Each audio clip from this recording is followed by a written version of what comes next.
Hello friends, welcome to knowledge shower monthly current affairs की series में आपका स्वागत है। आज हम डिस्कस करेंगे जनवरी 2021 के current affairs. This is part one of our current affairs series. Hi, I am Shivam Pandey and जिन्होंने भी अभी तक चैनल को सब्सक्राइब नहीं किया है तुरंत जाइए नॉलेज शावर को सब्सक्राइब कीजिए ताकि रेगुलर अपडेट्स आपको मिलती रहें। ये वीडियो लॉ एंट्रेंस एग्जाम की तैयारी करने वाले बच्चों के लिए बहुत ही ज़्यादा इंपॉर्टेंट है। मोस्टली जो DU LLB एंट्रेंस एग्जाम की तैयारी कर रहे हैं, BHU LLB entrance exam, CLAT, MH set और अदर लॉ एंट्रेंस एग्जाम की तैयारी जो कर रहे हैं। अगर आप हमसे जुड़ना चाहते हैं तो आप इंस्टाग्राम पर हमसे जुड़ सकते हैं @knowledge shower पे। अगर आप टेलीग्राम पे जुड़ना चाहते हैं तो @knowledge shower, एंड अगर आप ट्विटर पे जुड़ना चाहते हैं तो @iShivam Pandey पे मुझसे जुड़ सकते हैं। डिस्क्रिप्शन में मैंने आपको लिंक दे दिया है। इसके साथ साथ हमने क्लासरूम लेक्चर्स भी स्टार्ट कर दिए हैं। हमारी ऑनलाइन एंड ऑफलाइन दोनों मोड्स पर क्लासेस अवेलेबल हैं। एंड आप DU LLB एंट्रेंस एग्जाम की अगर तैयारी कर रहे हैं तो आप ये क्लासेस ज्वाइन कर सकते हैं। इसके साथ साथ BHU एंट्रेंस एग्जाम या कोई भी 3 ईयर लॉ एंट्रेंस एग्जाम की अगर आप तैयारी कर रहे हैं तो आप हमारे क्लासेस ज्वाइन कर सकते हैं। हमारा रिजल्ट 100% रहता है। दैट मीन्स हमारे मोस्टली सारे ही बच्चे सेलेक्ट होते हैं। हम जितने भी पढ़ाते हैं और 2017 से लेकर अब तक हमने जितने भी पढ़ाए हैं वो सारे ही बच्चे सेलेक्ट हुए हैं और आगे भी यही रहने की पूरी उम्मीद है। ज़्यादा जानकारी के लिए आप हमें इन नंबर्स पे कांटेक्ट कर सकते हैं। इसके साथ साथ आप हमारे मॉक टेस्ट सीरीज के लिए भी सब्सक्रिप्शन ले सकते हैं। Polity, constitution, current affair, legal के मॉक टेस्ट सिर्फ 999 रुपये में अवेलेबल हैं। आप उसके लिए भी अगर चाहते हैं तो गूगल फॉर्म डिस्क्रिप्शन में है, आप जाइए, लिंक पर क्लिक कीजिए, फॉर्म भरिए, हम आपको रीच करेंगे। चलिए बिना किसी डिले के वीडियो को स्टार्ट करते हैं। So first question, which operation is launched by Indian Coast Guard to protect turtle? Turtle को protect करने के लिए अभी रिसेंटली एक ऑपरेशन लॉन्च किया गया है और उस ऑपरेशन का क्या नाम है? उस ऑपरेशन का नाम है operation olive. It is very important. और इंडियन कोस्ट गार्ड के जो DG हैं वो हैं कृष्णस्वामी नटराजन। कृष्णस्वामी नटराजन। आप मुझे कमेंट बॉक्स में बताएंगे कि ऑपरेशन ब्लू एंड ऑपरेशन विजय ये किससे रिलेटेड है। Second question, who is the chairman of NGT? National green tribunal का चेयरमैन कौन है? NGT stands for national green tribunal. National green tribunal. And इसके चेयरमैन हैं justice Adarsh Kumar Goyal. NGT is it's a tribunal. And इसके साथ साथ विच article of Indian constitution talks about tribunal? Article 323A of Indian constitution talks about administrative tribunal. Administrative tribunal. And article 323B talks about other tribunals. Okay, and Adarsh Kumar Goyal is the chairman of the NGT. Next question, who wrote The Light of Asia, the poem that defines the Buddha? ये किताब किसने लिखी है? ये किताब लिखी है जयराम रमेश ने। Light of Asia, it's a book. The book endeavors to describe the life and time period of Prince Gautam Buddha. ये जो बुक है it basically defines the time of Prince Gautam Buddha और ये लिखी है जयराम रमेश ने।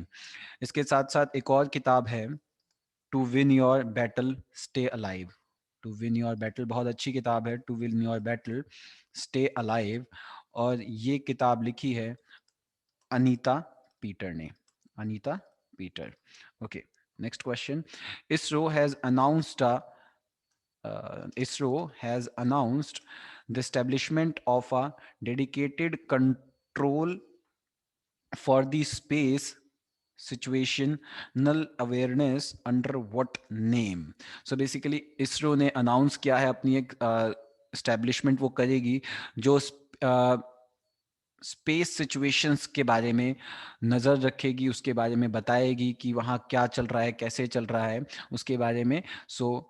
वो सेंटर जो है उसका नाम है नेत्र।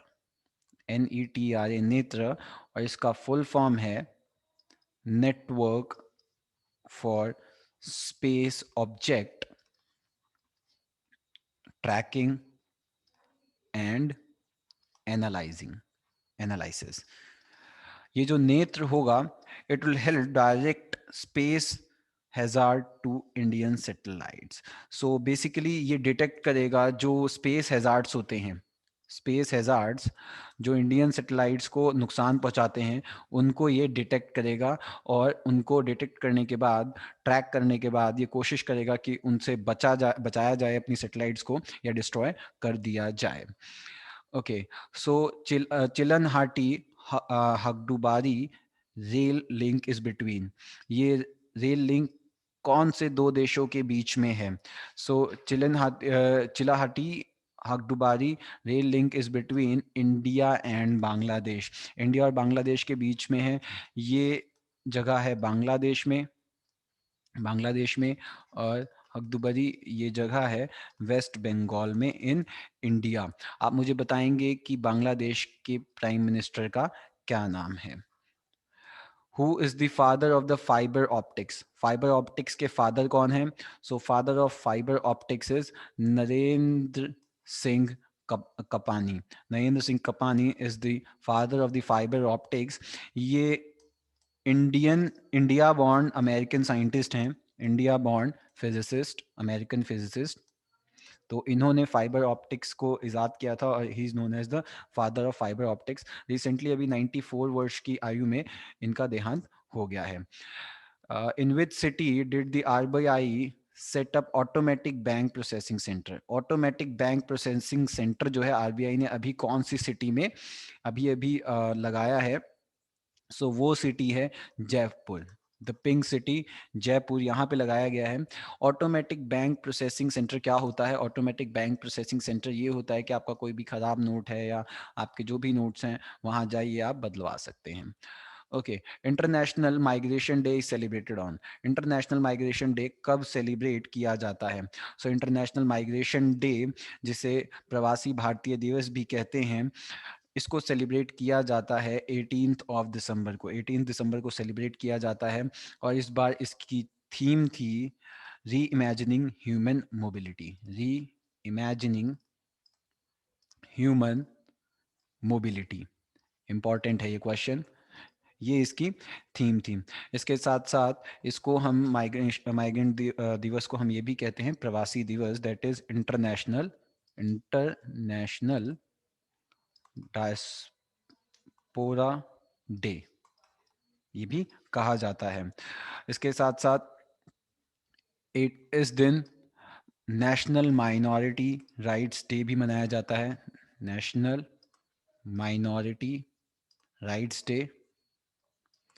इसके साथ साथ अरेबिक लैंग्वेज डे भी इस दिन को मनाते हैं, अरेबिक लैंग्वेज डे की तरह भी इसे मनाया जाता है। Okay, next question is which football player won the FIFA Best Men's Player Award 2020? FIFA Best Men's Player Award 2020 किसे दिया गया है? So ये दिया गया है रॉबर्ट लेवेंडोस्की, रॉबर्ट लेवेंडोस्की को ये अवार्ड दिया गया है। इसके साथ साथ FIFA women best women footballer का अवार्ड किसको दिया गया है? ये दिया गया है लूसी ब्रॉन्स को, लूसी ब्रॉन्स को ये अवार्ड दिया है। अगर मैं फीफा की बात करूं तो फीफा का हेडक्वार्टर कहाँ पे है? फीफा का हेडक्वार्टर है जूरिच में, Zurich is in Switzerland, Switzerland. अगर मैं स्विट्जरलैंड की बात करूं तो स्विट्जरलैंड से related WHO, that is world health organisation, इसका हेडक्वार्टर भी कहाँ पे है? जिनेवा, स्विट्जरलैंड में है, स्विट्जरलैंड में है। एंड WHO के जो हेड हैं, चेयरमैन जो हैं, वो कौन है? टेड्रोस एधेनम, एधेनम।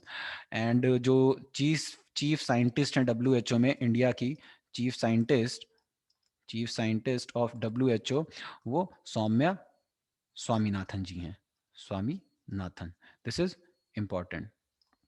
ओके, अब फीफा की हम बात करें, फीफा 2022 वर्ल्ड कप जो होगा ये होगा कतर में। इसके साथ साथ फीफा अंडर 17 वर्ल्ड कप जो होगा 2022 का, ये होगा इंडिया में। इट्स वेरी मच इंपॉर्टेंट, ये क्वेश्चन पूछा जा सकता है। Which social media platform announced the launch of health insurance and micro pension project? ये अनाउंसमेंट किसने की है हेल्थ इंश्योरेंस और माइक्रो पेंशन प्रोडक्ट के लिए? ये अनाउंसमेंट की है व्हाट्सएप में. व्हाट्सएप अभी न्यूज में था because of its privacy policy. So which article of Indian constitution talks about right to privacy? So right to privacy के बारे में आर्टिकल 21 के तहत राइट टू प्राइवेसी गवर्न होती है. इसके साथ साथ आर्टिकल 21 बात करता है life life right to life and personal liberty. Right to life and personal liberty. इसके साथ साथ freedom of speech and expression के बारे में कौन सा आर्टिकल बात करता है? So article 19(1)(a) talks about freedom of speech and expression. Okay, so 20th meeting of the Council of Minister of IORA was hosted virtually by which nation? IORA की जो मीटिंग है 20th मीटिंग, ये कौन से देश द्वारा host की गई थी? IORA stands for Indian Ocean Rim Association. Indian Ocean Rim Association, and its headquarter is in Ebene Mauritius. Ebene Mauritius में इसका हेडक्वार्टर है. टोटल इसमें 23 मेंबर्स हैं.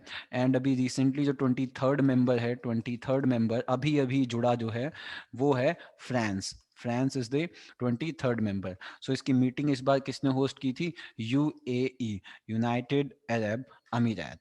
Okay, which bank has launched first of its kind fully digital cardless EMI facility? अभी अभी fully digital cardless EMI facility retail stores पर देने के लिए कौन से बैंक ने अपना ये प्रोग्राम लॉन्च किया है? सो ये किया है आईसीआईसीआई बैंक ने. आईसीआईसीआई बैंक ने किया है. और इस आईसीआईसी बैंक ने पार्टनर किया है किसके साथ? Pine lab. पाइन लैब के साथ पार्टनर करके ये काम स्टार्ट किया है. Okay. Who won the 2020 Bookers prize? So 2020 का बुकर्स प्राइज किसे मिला है? सो 2020 का बुकर्स प्राइज मिला है डॉकलस स्टुअर्ट को. डॉकलस स्टुअर्ट ये एक स्कॉटिश राइटर हैं और इनको 2020 का बुकर्स प्राइज मिला है. इसके साथ साथ इनकी जो नॉवेल थी, इनकी नॉवेल का नाम था शगी ब्रेन. शगी ब्रेन, ये इनकी नॉवेल का नाम था. Now the last question of today's video is who will host the FIBA 2021 Asia Cup? FIBA का 2021 Asia Cup कौन सा देश होस्ट करेगा? So it will be hosted by Indonesia. Indonesia will host this and Indonesia इसे second time host कर रहा है. इसके साथ साथ इंडोनेशिया की अगर मैं बात करूं तो आसियान का जो हेडक्वार्टर है, आसियान हेडक्वार्टर ये भी इंडोनेशिया में है. और ये इंडोनेशिया में कहाँ पे है? जकार्ता में है. सो फ्रेंड्स, अगर मैं बात करूं फीबा के हेडक्वार्टर की, तो फीबा का हेडक्वार्टर माइस स्विट्जरलैंड में है. स्विट्जरलैंड. एंड फीफा का वर्ल्ड हेडक्वार्टर कहाँ पे है? फीफा का भी कहाँ है? इसका जूरिच में है. Zurich, Switzerland. So friends, that's all for today. Thank you so much for watching the video. अगर आपको हमारे टेस्ट सीरीज और मॉक टेस्ट सीरीज या आपको हमारा क्लास ज्वाइन करना है तो प्लीज़ हमें कांटेक्ट जरूर करें. Thank you so much.